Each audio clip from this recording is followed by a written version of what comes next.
So how has the state of the economy affected you? I was able to get a really nice job as a product rep for home companies that sell their products to Home Depot, and then I had moved up in that company to a management position, and they had asked me to finish up my degree to move further up the company. And when I started to come back to Southeastern to finish up, the housing market collapsed and my company folded. We were replaced by an internal Home Depot team that does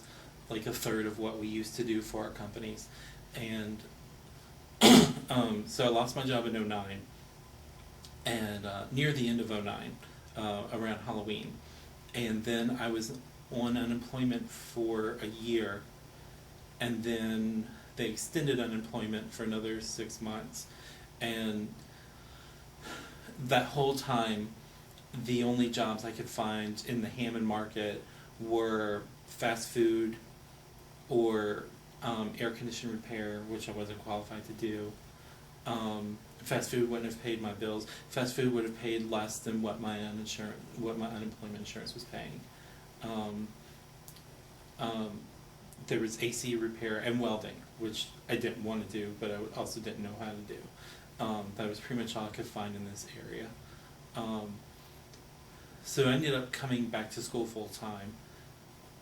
and that was really hard to save up the money for tuition, because that was also at the same time budget cuts were coming in, and so tuition was skyrocketing, and so tuition was already almost unreachable, and then every semester it was several $100s more when you're falling further and further behind in your bills, and going without repairing your home and repairing your car and seeing a doctor, and like you're cutting back, but at the same time you have to come up with more and more money, and so it almost made education possible, and then I landed a really good job.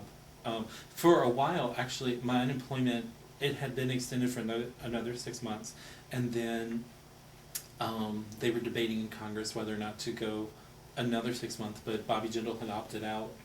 and said Louisiana shouldn't rely on that, which is weird because that's he took the position of that it was accepting welfare and relying on the government, but unemployment's really money that you've already paid into the government for when you need it, and so he somehow had the ability to deny on my behalf to accept my own money. So my unemployment ran out, and so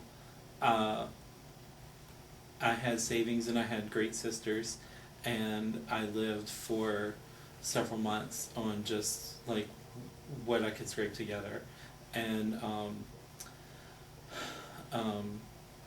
it got to the point to where I was selling like plants out of my garden to pay for everything, and then I got a nice paying job that allowed me to pay for school and finish my degree, and so now I'm back in full time to get my teaching certification. But I mean, that was basically 3 years of my life that was wasted because I couldn't go to school and progress in school, and I couldn't find a job and progress economically. I was just worthless for, from '09 to '11, floundering. There was no support from any branch of the government. If you're on unemployment, you're getting too much money to get any kind of other welfare except for odd things from food banks, which were like, we went to a food bank and they gave us potato chips, which my mother and I, neither one of us can eat. We got powdered milk, which we had no need for, and we got a ton of rice, which we were thankful for, and Peeps, like mounds and mounds of the Little Easter chiclet things? Yeah, in like August, and that was what the food bank was giving out to everyone. So we constantly saw in the news that people can just go rely on a food bank, but then you also see food banks saying, "Oh well, we're being stripped bare. We don't have anything." But if you're an adult, if you don't have children in your household, there's basically nothing out there for you. There's no assistance at all. So it was sort of I don't know, a year or 3 years of just like trying to keep your head above water.